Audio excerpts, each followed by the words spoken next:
Morning everybody, and welcome to another drone training video from Georgia Canine. And today we're featuring canine Buck and his handler Sims Wilbang. And as you can see right here, Buck is taking odor really quite nicely. He picks up on the track immediately, starts working it quite nicely.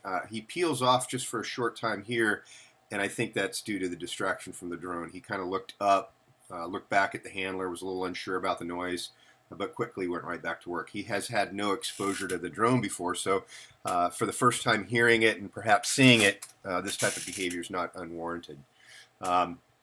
This track is pretty seamless for this dog. He's very, very quick and very, very strong in odor.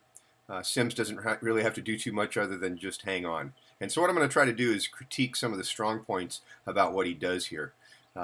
Immediately he's going to jump right off the causeway coming off this location here. This is where I deviated from this grassy causeway and then went into this old dried up shrimp pond. Picks up my track quite nicely and starts running with it. Now you're going to notice that he starts looking back at the handler here, and some of his movements are starting to get a little bit jerky. Part of this is because the leads become tangled underneath his legs, and he doesn't really like it too much. Sims does a really good job of reassuring him, saying, hey, it's okay, as she reels up the line to him and starts to fix it. And one of the reasons why she's reeling up kind of slowly is she's hoping he's going to, push that line out on his own without too much help. Once she realizes that's not going to happen, and she has to fix it, and she does a really good job. Now, one of the most important parts about this situation is her ability to let that lead go and have Buck pick up the track with no problem before she starts following, and that's exactly what she does here. Really, really nice track so far, and as you can see, that lead tangling really didn't bother him too much. Now, I don't know if you noticed it, but his speed increased significantly right here, and you also got some pretty herky-jerky movement. Rather than nice, consistent direction of travel, it's going heavy left and heavy right, a little bit of circling, especially here in this corner. Now, this is going to be an early proximity alert. What's happening is he's getting a little bit of fresh scent. It's coming on high.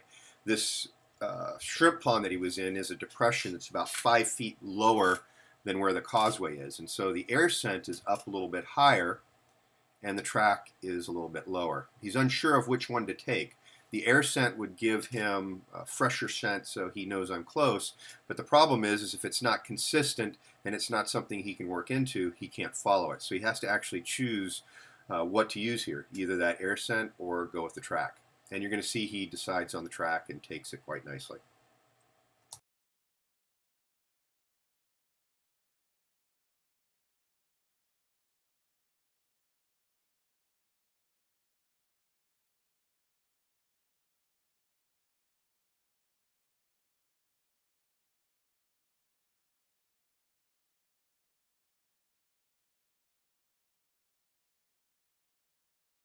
So he's worked out of that fresh wind scent, and now he's back on track, and we have, again, consistent direction of travel.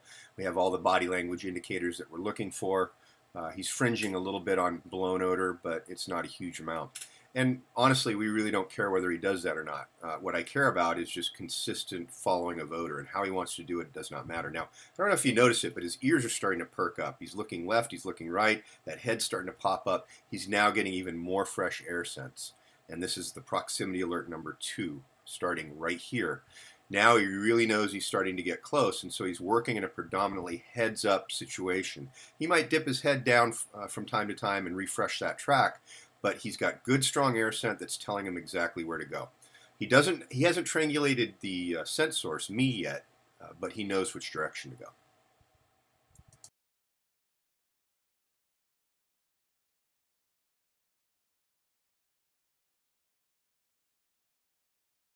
Now, even though it's easy to see me sitting up on this deck, it was not easy for Buck, and he couldn't see me at all. So he's having to specifically work off odor. There's no visual that he can use here. And he's working the scent pool, which is going around the outside of the building slightly to the left. And you're going to see him pop up behind the vegetation right here, kind of look over the top, looking for the source, but he can't find it. So he goes directly under the deck and starts working scent under there, directly underneath me, as a matter of fact.